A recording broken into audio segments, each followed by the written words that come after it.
The courtroom was so silent you could hear the hum of the air conditioning. Richard Vance sat with a smirk that didn't quite touch his eyes, adjusting his silk tie, confident that his expensive legal team had just buried his wife, Eleanor. Everyone in the gallery, the press, the neighbors, even Eleanor's own lawyer, looked defeated.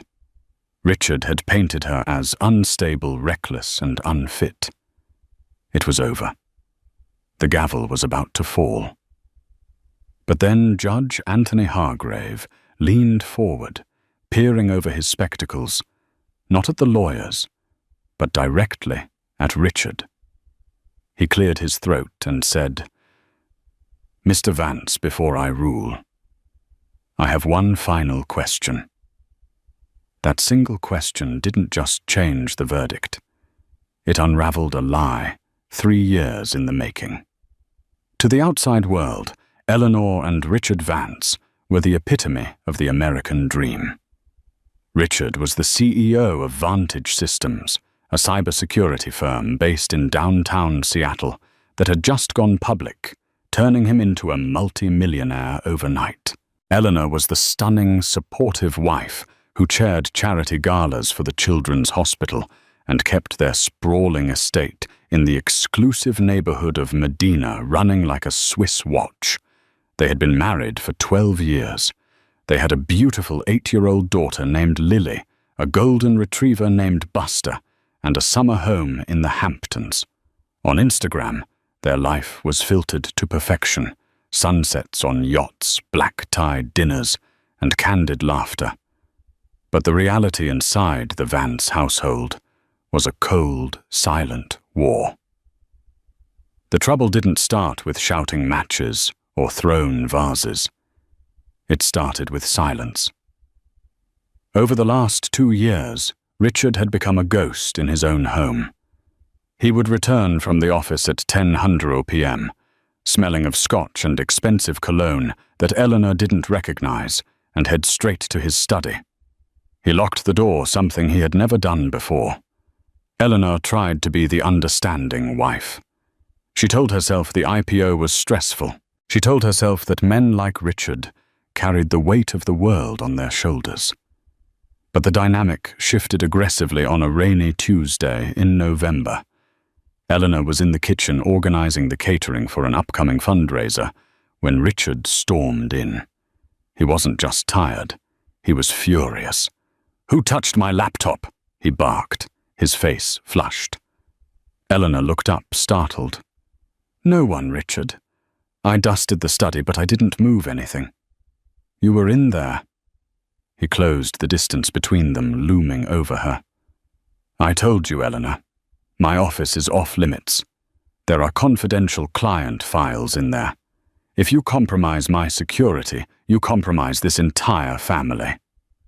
"I was just dusting," she whispered, her heart hammering. "You're clumsy," he sneered. "You're forgetful. Remember last week you left the garage door open all night?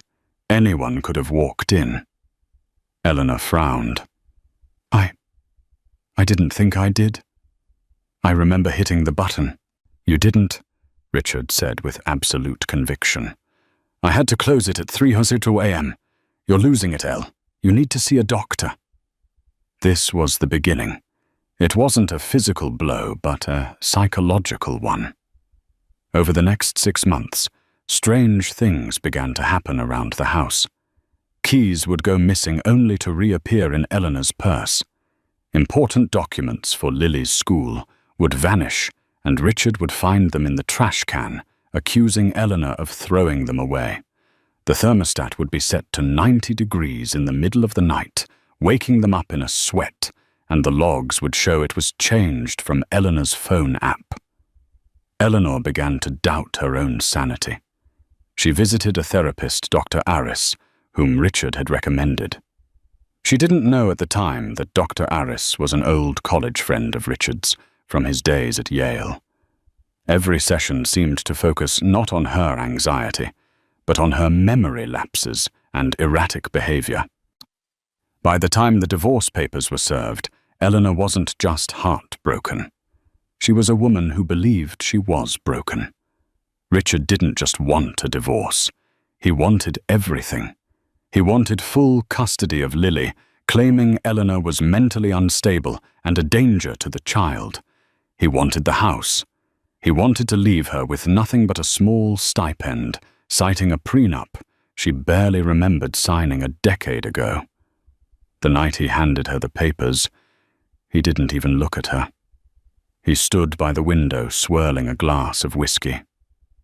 "It's for your own good, Elle," he said smoothly. "You need help. Institutional help. I can't let Lily be raised by someone who can't even remember to turn off the stove." Eleanor looked at the man she had loved for 12 years. "I never left the stove on, Richard." "See." He sighed, looking at her with mock pity. "You don't even remember doing it. This is why I have to win." The divorce proceedings were brutal from day one. Richard hired Marcus Sterling, a lawyer, known in Seattle as the Viper. Sterling cost $1,000 an hour and had never lost a high-profile custody case. Eleanor, with her frozen bank accounts and limited access to cash, had to settle for a court-appointed referral who eventually passed her off to Sarah Jenkins. Sarah was young, messy, and operated out of a small office above a bakery in the University District.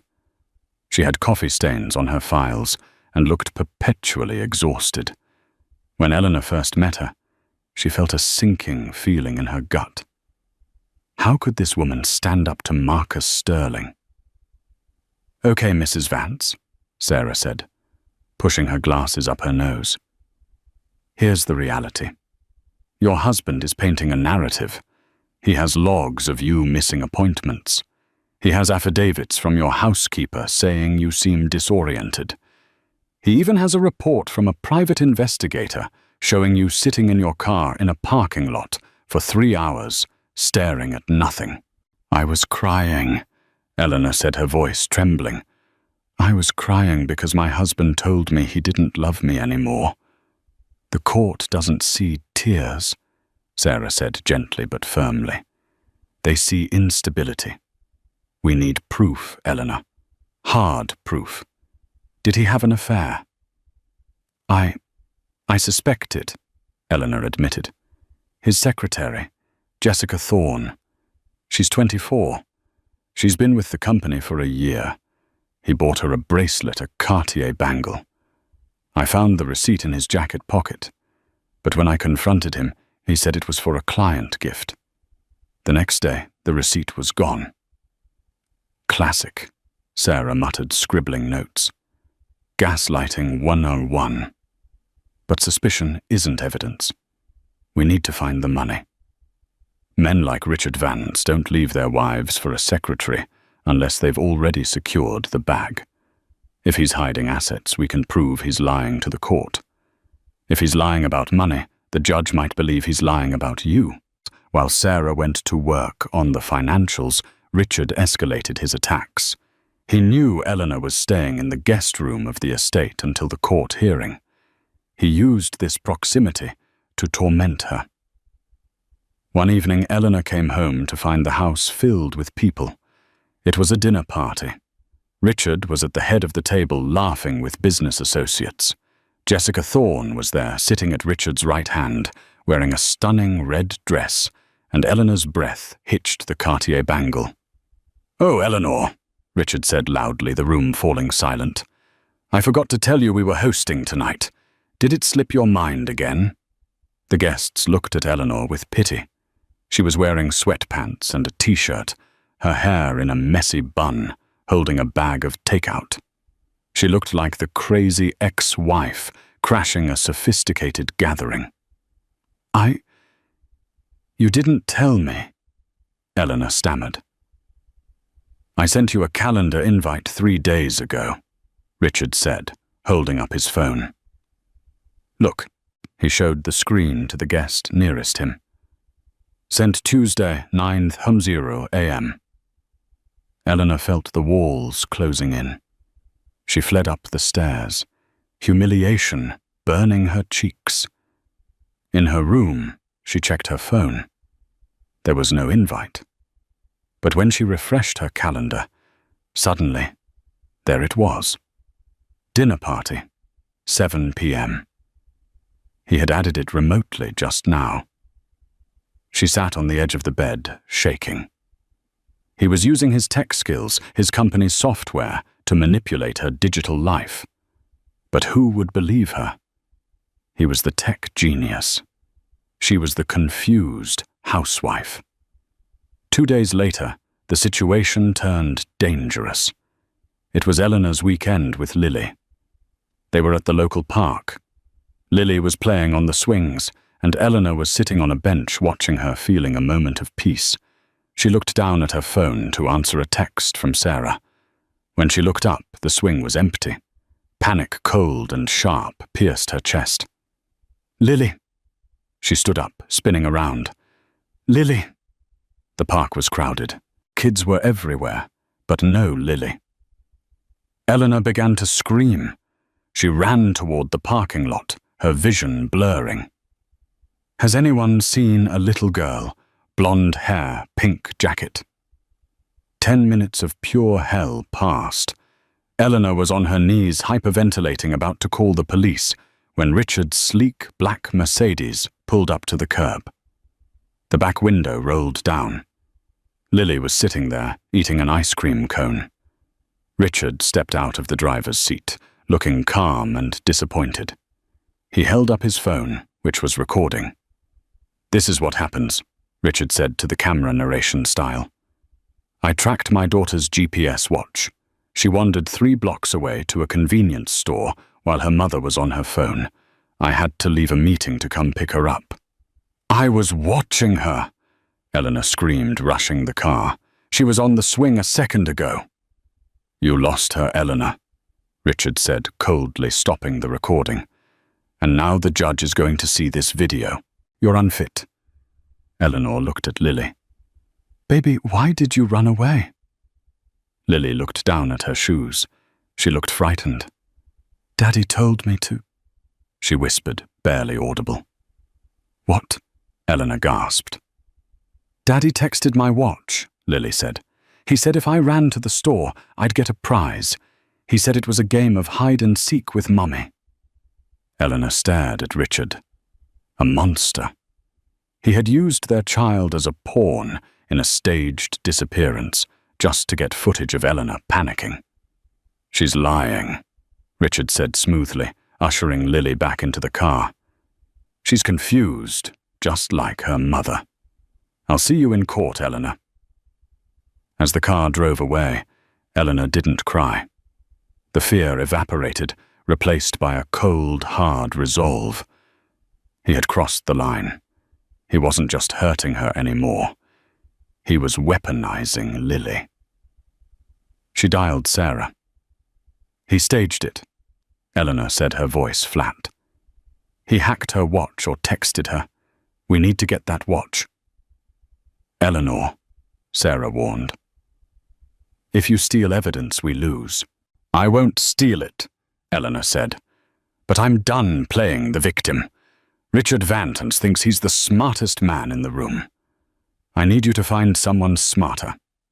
Sarah paused. "I know a guy. He's an ex-forensic accountant for the FBI. He was fired for creative methods, but he hates guys like Richard." "Hire him," Eleanor said. "I'll sell my jewelry. I'll sell my car. Whatever it costs.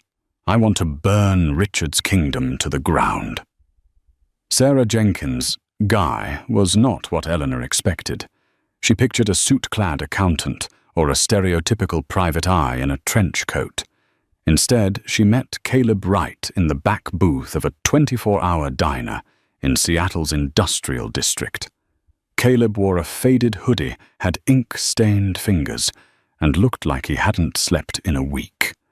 A laptop covered in stickers sat open in front of him, scrolling through lines of code that looked like gibberish to Eleanor. "This is Mrs. Vance," Sarah said, sliding into the booth. "Eleanor, meet Caleb. He used to hunt money launderers for the feds, before he realized the bureaucracy was protecting the biggest criminals. Caleb didn't look up from his screen. Richard Vance, CEO of Vantage Systems, net worth estimated at $40 million but likely double that in hidden assets. Likes single malt Scotch drives a Maybach and apparently enjoys torturing his wife via smart home automation. Did I miss anything? Eleanor blinked, taken aback. How do you know about the smart home stuff? Caleb finally looked up. His eyes were sharp, intelligent, and surprisingly kind. Because I looked at your house's data traffic, Mrs. Vance. Your router is sending out packets like a beacon. Someone has root access to your entire life. Thermostat locks cameras, even your car's GPS. He's not just logging in. He has a script running. It's automated psychological warfare. Eleanor felt a chill run down her spine. Can you stop it? I can block him, Caleb said, taking a sip of black coffee. But if I lock him out, he'll know we're on to him. And right now, we need him to feel safe. We need him arrogant. We need the money, Caleb, Sarah interjected. We need to prove he's hiding assets to leverage a settlement or destroy his credibility in family court. Caleb turned his laptop around. On the screen was a complex web of lines and circles. Richard is smart. He's not stuffing cash under a mattress. He's using shell companies. I've traced a recurring payment from Vantage Systems to a consulting firm in Delaware called Blue Horizon LLC.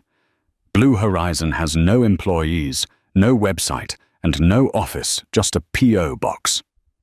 And from there, Eleanor asked, leaning in. From there, the money moves to the Cayman Islands, Caleb explained, into an account held by a trust. The beneficiary of the trust is anonymous, but here's the kicker. The signatory for Blue Horizon isn't Richard, it's a J. Thorne. Eleanor's breath caught in her throat. Jessica Thorne, his secretary. The mistress, Sarah corrected, her eyes narrowing. He's using her to funnel the money. If we can prove Jessica is signing these checks under Richard's direction, we get them for fraud embezzlement, and we blow the custody case wide open. But there's a problem, Caleb said, his voice dropping lower. The Cayman banks are fortresses.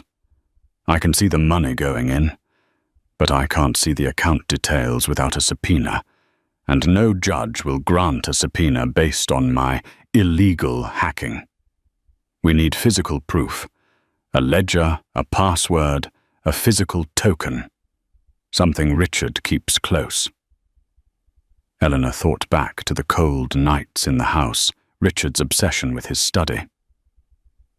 He has a safe, she said suddenly, in his study, hidden behind the built-in bookshelves. He thinks I don't know it's there, but I saw him opening it once when he thought I was asleep.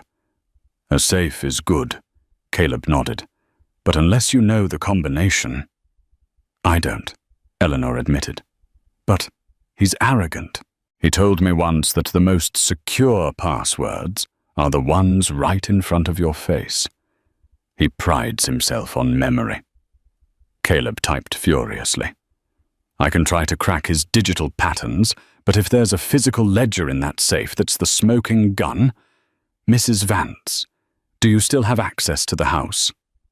Technically, yes, Eleanor said. The court order says I can enter to retrieve personal belongings until the final decree, as long as I give 24 hours notice. No, Caleb shook his head. If you give notice, he scrubs the place. You need to get in when he's not expecting it. That's breaking and entering, Sarah warned. If she gets caught, she loses Lily forever. Eleanor looked at the table. She thought of Lily's scared face in the car. She thought of the game Richard had played with their daughter. The law wasn't protecting her. It was being used as a weapon against her. I'll do it, Eleanor said, her voice steady. Next Tuesday, Richard has a board meeting in San Francisco. He'll be gone overnight. The house will be empty." "It won't be empty," Caleb warned.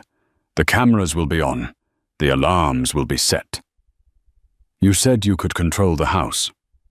Eleanor looked at him. "Can you loop the cameras?" Caleb smirked, a glint of excitement in his eyes. "I can make the cameras show an empty hallway for as long as you need. I can kill the alarm. But I can't open the safe. That's on you." The plan was set.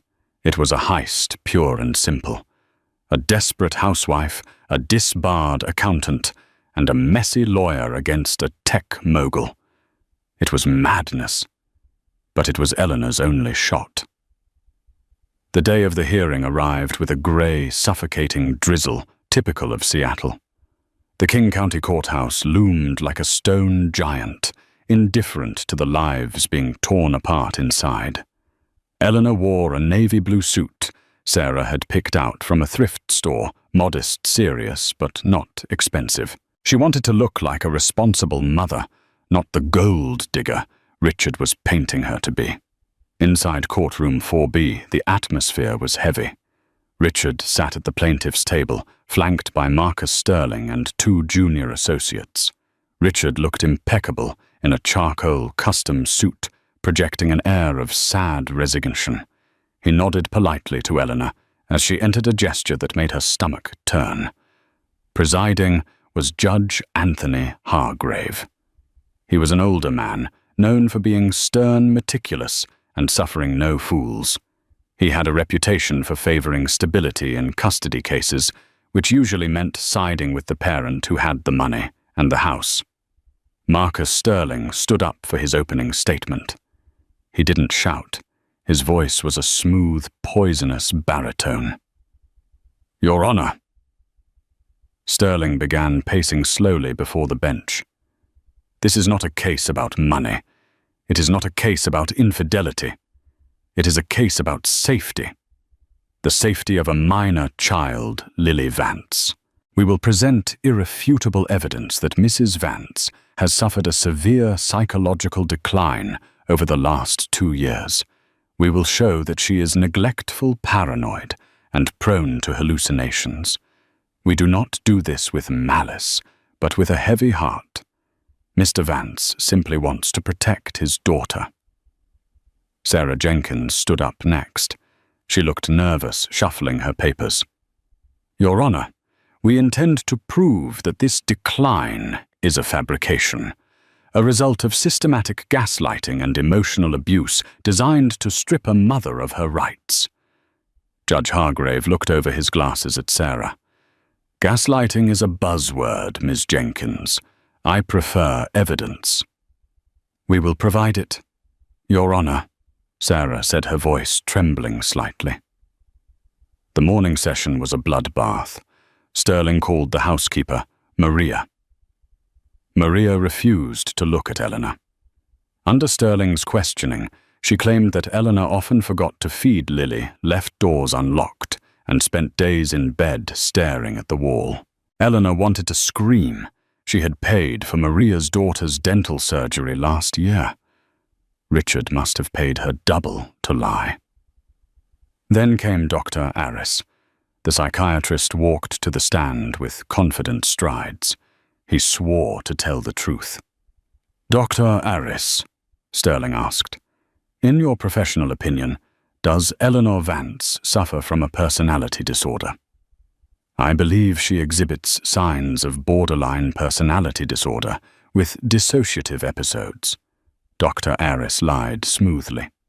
"During our sessions, she often couldn't recall events that had just happened. She expressed violent fantasies about her husband. I recommended medication, which she refused to take." "Objection," Sarah shouted. "Doctor-patient privilege. Waived regarding custody evaluations where the child's safety is at risk." Judge Hargrave ruled instantly. "Overruled. Continue." Eleanor felt tears pricking her eyes. Violating fantasies. She had vented about Richard being controlling, yes, but violent, never. They were twisting her pain into a weapon. But the final nail in the coffin, came after the lunch recess. "Your Honor," Sterling said, "I would like to submit Exhibit G into evidence. Video footage taken 5 days ago at Green Lake Park." Sarah froze. They hadn't expected them to use it this early. A large monitor was wheeled out. The video played. It showed the chaotic scene perfectly framed. Eleanor running through the park, screaming like a banshee. Eleanor attacking Richard's car. Eleanor looking wild-eyed and hysterical, while Richard remained calm. The audio was crisp. "You lost her." "Eleanor." Richard's voice on the recording sounded reasonable, concerned. Eleanor's screams sounded unhinged. The courtroom was silent as the video ended. The press in the back row was scribbling furiously. Even the bailiff looked at Eleanor with suspicion. "She lost her child in a public park," Sterling said, letting the silence hang. "She was distracted by her phone, and when the father who had to track the child via GPS arrived, she assaulted him. This is not a safe environment for an 8-year-old girl." Judge Hargrave watched the video twice. He took off his glasses and rubbed the bridge of his nose. He looked at Eleanor. The look wasn't angry. It was pitying. And that was worse. "Ms. Jenkins," the judge said, "do you have a defense for this incident?" "Your Honor." Sarah stood up. "Mrs. Vance contends that the child was instructed to hide by the father via text message to her smart watch." "Is there proof of this text?" the judge asked. We do not have the watch, Your Honor. Mr. Vance took possession of it immediately after the incident." Sterling chuckled softly. "Convenient. So the defense is a conspiracy theory that a father told his daughter to run away into traffic." "He knew she wouldn't go into traffic," Eleanor blurted out, standing up. "He knew she would go to the store. It was a setup." "Sit down, Mrs. Vance," Judge Hargrave snapped. "Another outburst like that, and I will hold you in contempt." Eleanor sank back into her chair. Richard turned to look at her. He didn't smile. He just mouthed one word: checkmate. The day ended with the defense in tatters. Sarah packed her briefcase in silence. "It's bad," Sarah whispered as they walked out into the rain. "Sterling is destroying us. If we don't find something solid tonight, the judge is going to rule tomorrow morning. He's already made up his mind, Eleanor. I can see it." Eleanor looked at the grey sky. She felt hollowed out. The legal system required facts, and Richard owned the facts because he owned the data. "Tonight," Eleanor said, her voice hard as steel. "We do it tonight." "Eleanor, are you sure?" Sarah asked. "If you get caught." "I'm already losing her, Sarah," Eleanor said, opening her umbrella. "I have nothing left to lose. Tell Caleb to get the system ready. I'm going home." The rain in Seattle didn't just fall, it smothered. At 2:00 a.m., the exclusive neighborhood of Medina was a ghost town of manicured hedges and slumbering security systems. Eleanor sat in the driver's seat of Caleb's battered sedan, parked 3 streets away from her former home. She adjusted the earpiece Caleb had given her. "Sound check." Caleb's voice buzzed in her ear, clear but tense. "You reading me, Mrs. Vance?" "I hear you," Eleanor whispered. Her hands were gripping the steering wheel so hard, her knuckles were white. She was wearing black running gear and a beanie. She felt ridiculous, like a character in a bad movie, but the adrenaline pumping through her veins was very real. "Okay," Caleb said. "I've tapped into the local node. I'm seeing the house's heartbeat. Richard's system is a custom-build military-grade encryption on the perimeter, but he got lazy with the internal motion sensors. He routed them through a third-party server to save bandwidth. That's my back door." "Is he there?" Eleanor asked. Thermal imaging is inconclusive, Caleb admitted. The master bedroom is cold. The heating is set to away mode. He should be in San Francisco. But the server room, his study, is running hot. That's normal for the equipment he keeps in there. You have a 10-minute window before the system does a handshake with the security company. If you're inside when that happens, I can't mask you.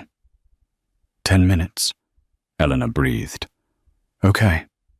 She exited the car and moved through the shadows. She knew every inch of this property. She had planted the hydrangeas along the fence. She had chosen the gravel for the driveway. Now she had to cross it like an intruder. She reached the side door, the one leading to the mudroom. Keypad, she whispered. Cycle is now, Caleb said.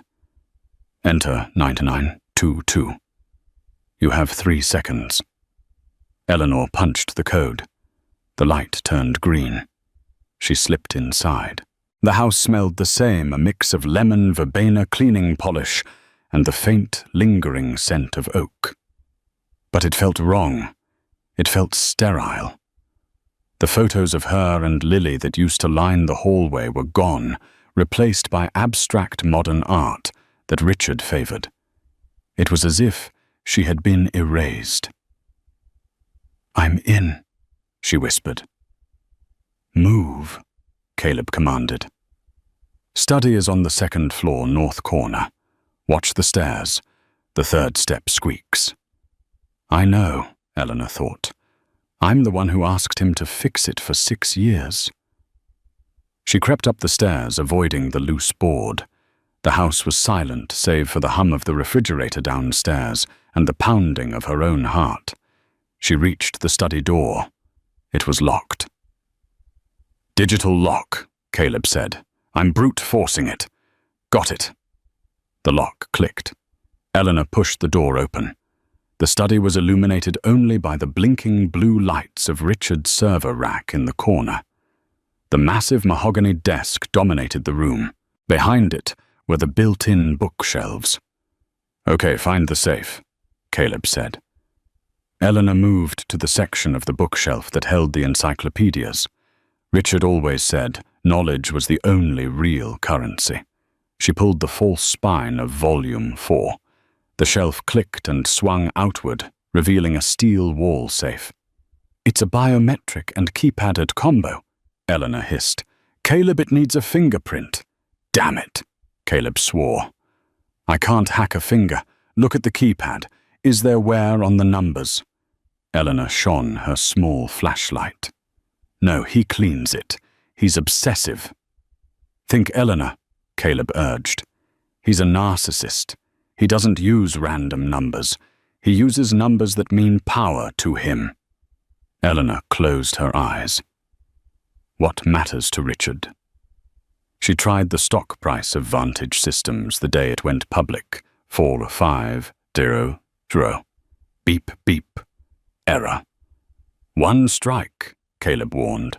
3 strikes and the silent alarm trips.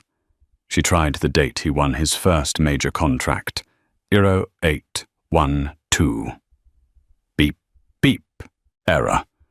2 strikes. Caleb's voice was tight. Eleanor, you have 1 shot left. If you miss, you run. Eleanor stared at the keypad. She thought about the man who had destroyed her. He didn't care about the company as much as he cared about winning.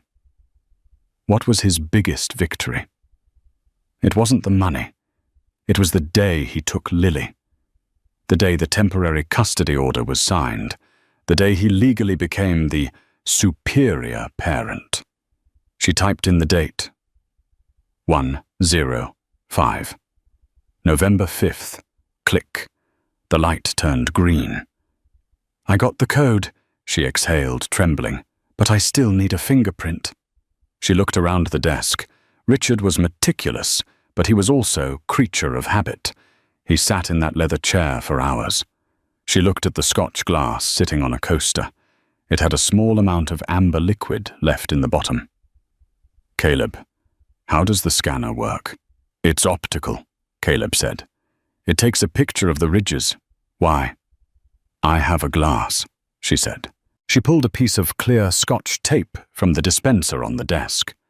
With trembling hands, she pressed the tape against the smudge on the glass, praying the print was clear. She peeled it off. A faint, oily impression of a thumbprint was visible. She held the tape over the scanner light. The safe whirred. The bolts retracted. "You are a genius," Caleb whispered. Eleanor pulled the heavy door open. Inside there were stacks of cash emergency money, a passport, and a black leather-bound ledger. She grabbed the ledger and flipped it open. It wasn't just numbers. It was a handwritten log of assets and liabilities. She saw the entry, Blue Horizon, 2.5 M transfer. She saw the entry, J. Thorne, monthly stipend, 10K. And then her finger stopped on a line that made her blood freeze. Dr. Aris, consultation fee, mortgage payoff, $450,000. Maria housekeeper, bonus, $50,000. He hadn't just hidden money. He had bought witnesses. "I have it," Eleanor said, her voice shaking with rage. "I have everything." Suddenly, the sound of gravel crunching outside froze her. Headlights swept across the study ceiling. "Car!" Caleb shouted. "Get out, now!" "He's supposed to be in San Francisco." Eleanor panicked. "He's back! Move!" Eleanor shoved the ledger into her waistband and zipped her jacket. She heard the front door open downstairs. The alarm beeped once, then disarmed. "Honey, leave the bags." Richard's voice drifted up the stairs. "I need to check the server before bed."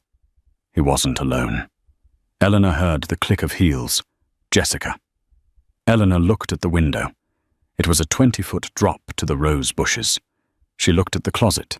She dove into the walk-in closet just as the study door opened.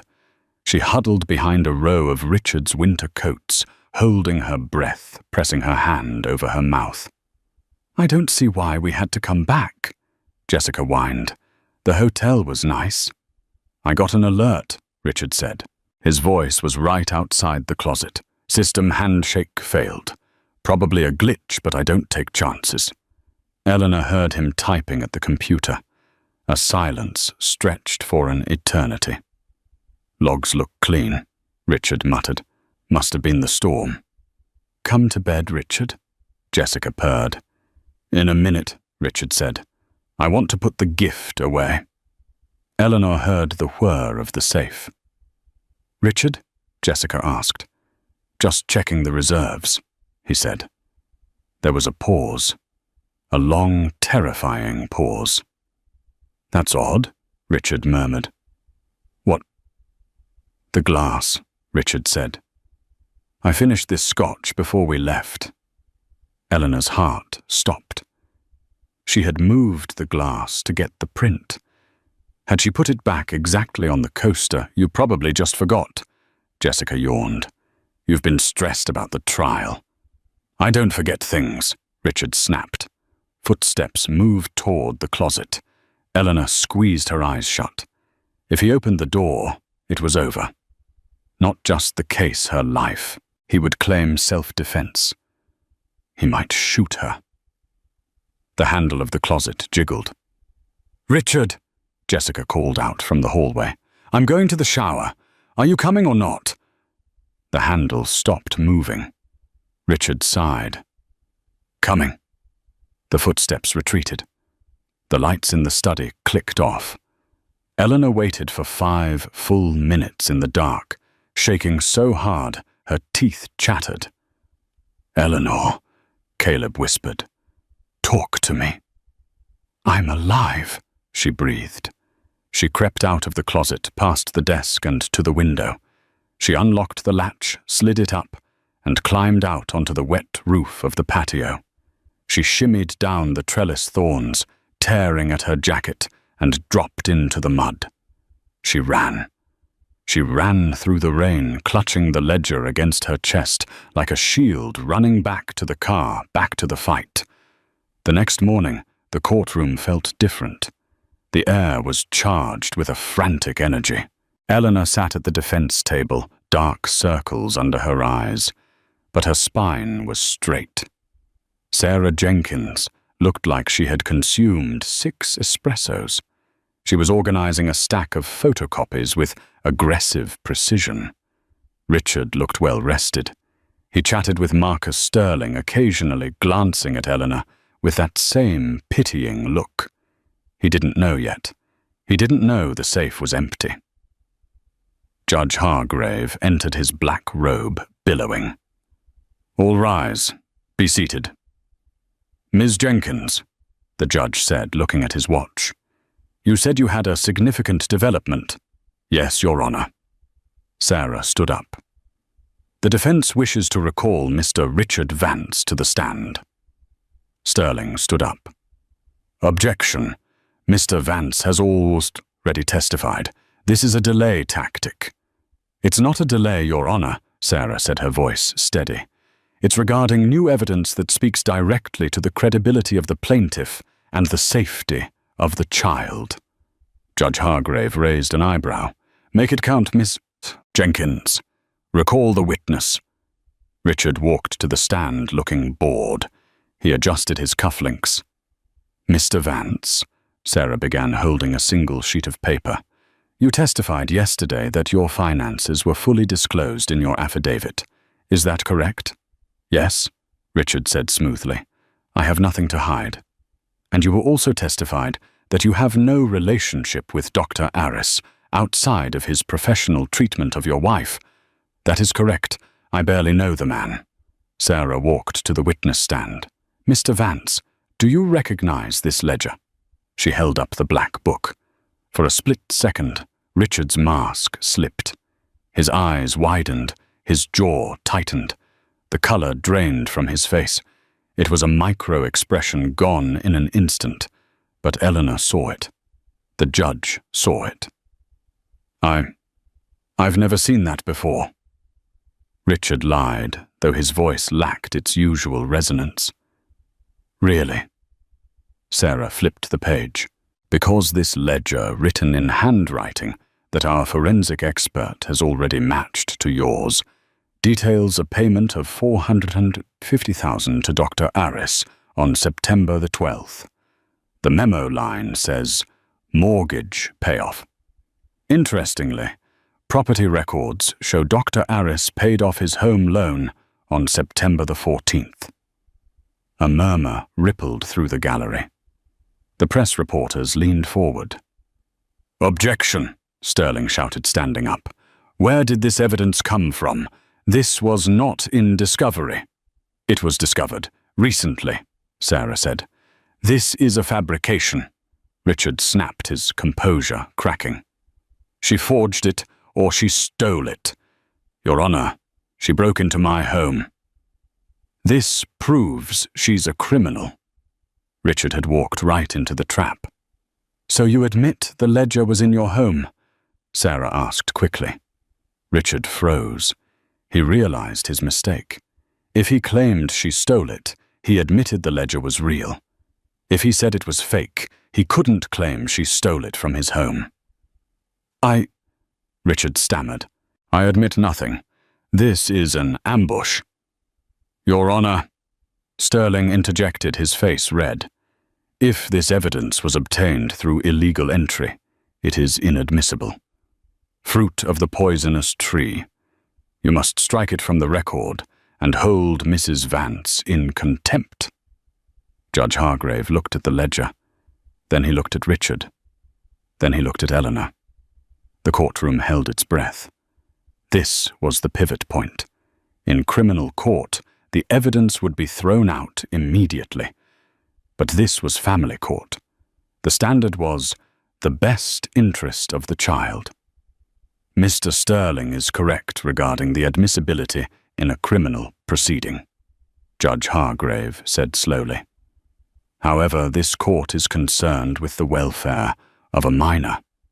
If this ledger is authentic, it suggests a conspiracy to defraud this court and falsify medical testimony regarding a mother's mental health. The judge leaned back, tenting his fingers. "I will take this evidence under advisement," the judge ruled. "But I have serious concerns about its provenance. Mrs. Vance, did you break into the plaintiff's home?" Eleanor stood up. Sarah tried to stop her, but Eleanor spoke. "I went to my home." "Your Honor," Eleanor said, her voice trembling but clear. "My name is still on the deed. I went to get the truth because no one else would listen. Richard paid everyone. He paid the doctor to say I was crazy. He paid the maid to say I was negligent. He bought everyone." "She's lying," Richard shouted, standing up in the witness box. "She's paranoid. This is exactly what Dr. Aris described." "Dr. Aris, who just paid off his mortgage with your money," Eleanor shot back. "Order." Judge Hargrave banged his gavel. "Mr. Vance, sit down. Mrs. Vance, sit down." The judge looked troubled. He had a dilemma. A mother who broke the law to prove her innocence, and a father who likely committed fraud to steal a child. "I am going to recess for 1 hour," Judge Hargrave said sternly. "I want the forensic accountant who analyzed this ledger in my chambers. And Mr. Vance, do not leave this building." The hour passed in agonizing slowness. Eleanor sat in the hallway, her hands clasping Sarah's. "Did we win?" Eleanor asked. "I don't know," Sarah admitted. "The judge hates illegal evidence. He might throw it out to protect the integrity of the court. If he throws it out, Richard wins. The testimony stands." "But he saw it," Eleanor said. "He knows. Judges have to ignore what they know if it's not legal." Sarah sighed. "It's the law." When the bailiff called them back, the mood was somber. Judge Hargrave's face was unreadable.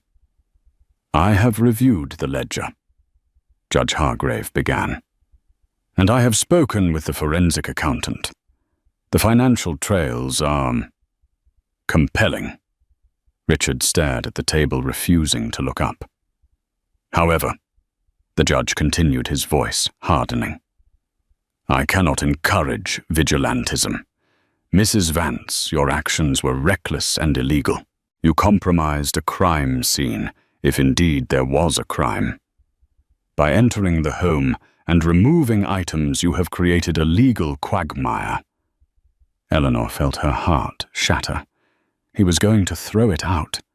"Because the chain of custody for this ledger is broken," the judge said. "I cannot accept it as the primary basis for a ruling of fraud without further corroboration." Sterling let out a visible sigh of relief. Richard smirked. He had survived. The technicality had saved him. "Therefore," the judge said, "I am forced to rely on the testimony presented during the trial." Eleanor put her head in her hands. It was over. The truth didn't much matter. "However," Judge Hargrave said, his voice cutting through the despair. He took off his spectacles and cleaned them slowly. "Before I issue my final ruling on custody," he looked directly at Richard Vance. The look was intense, piercing, and stripped of all judicial detachment. "Mr. Vance, I have one final question for you." The courtroom was silent. The silence wasn't empty. It was heavy, suffocating, like the air before a lightning strike.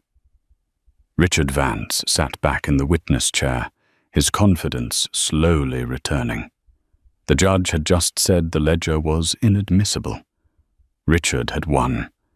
He crossed his legs, smoothing the crease of his trousers, preparing to walk out with his daughter and his millions. Judge Hargrave didn't look at the ledger anymore. He picked up a remote control and pointed it at the large monitor where the video of the park incident, Exhibit G, was paused. "Mr. Vance," Judge Hargrave said, his voice deceptively soft. "Throughout this trial, you have presented yourself as a man of precision, a tech genius, a man who relies on data. I am, Your Honor, Richard said, a hint of arrogance creeping back into his tone. Good. The judge nodded. Because data tells a story often better than people do, I want you to look at the monitor. This is the video you took of your wife losing your daughter. Richard looked at the screen, bored. Yes. As I said, I started recording when I realized Eleanor was neglecting Lily. And you testified that you arrived at the park because you received a GPS alert from Lily's watch that she had wandered out of the safe zone. Is that correct? Yes, Richard said firmly. I got the alert. I drove there.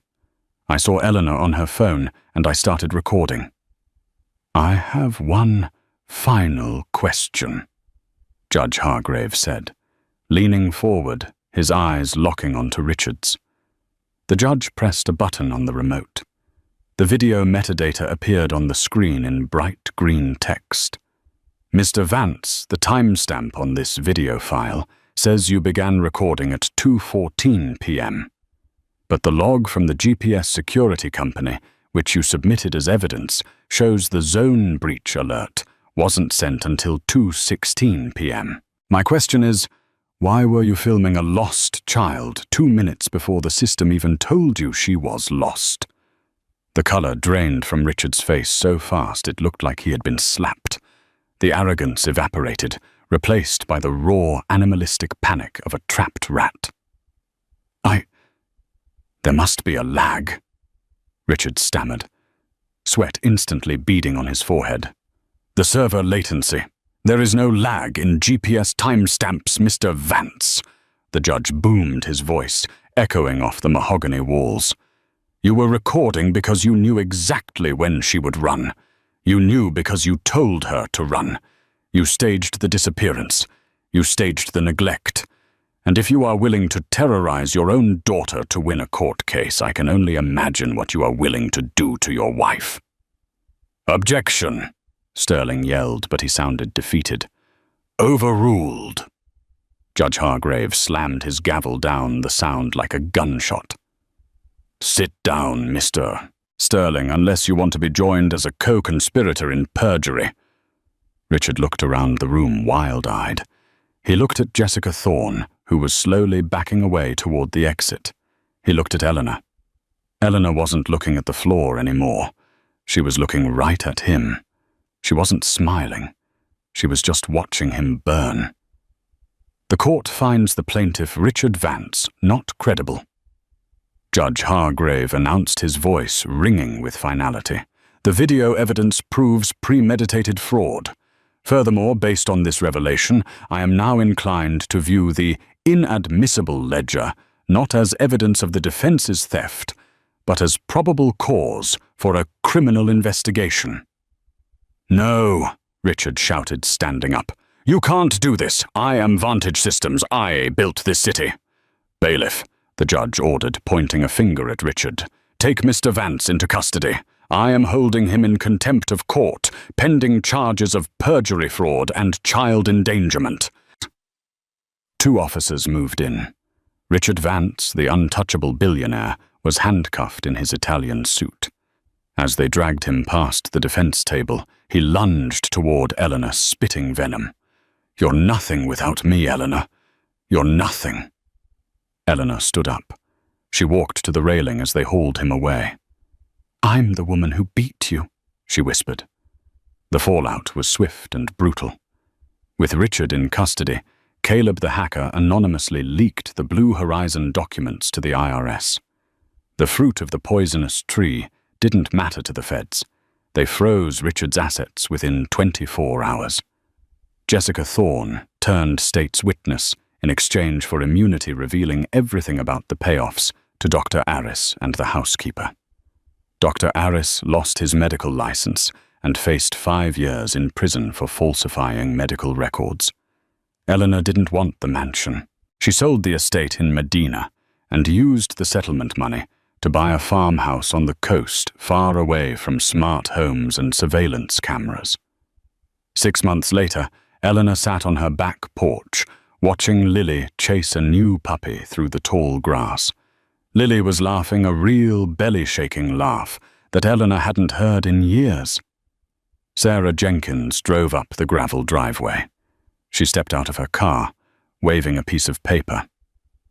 "Final decree," Sarah shouted, smiling. "Sole custody, full control of the trust. He's gone, Elle. He's really gone." Eleanor took a sip of her tea. The air smelled of salt and pine, not fear. She looked at the paper, then she looked at her daughter. "He thought he could delete me," Eleanor said softly. "He forgot that I was the one who wrote the story." She wasn't just a survivor anymore. She was free. That moment when Judge Hargrave pointed out the timestamp difference wasn't just a plot twist. It was the moment an entire web of lies finally collapsed. It serves as a terrifying reminder that no matter how much money, power, or technology a man like Richard Vance possesses, the truth often hides in the smallest details they overlook. Eleanor's journey from a woman manipulated into doubting her own sanity to a mother willing to risk prison for her daughter is a powerful testament to resilience. We often see perfect lives curated on social media, but this story pulls back the curtain on how dangerous coercive control can be behind closed doors. It reminds us to trust our instincts when something feels wrong, even if the world tries to tell us we are the problem. If Eleanor's bravery inspired you, or if that final courtroom takedown gave you chills, please hit that like button. Right now, it really helps the YouTube algorithm share these stories with more people. If you want more narratives about justice, karma, and overcoming the odds, make sure to subscribe and turn on the notification bell so you never miss an upload. I have a question for you to answer in the comments. Do you think the judge would have let Richard go if he hadn't messed up the video timestamp, or does the truth always find a way out? I'd love to read your thoughts down below. Thanks for watching, and I'll see you in the next video.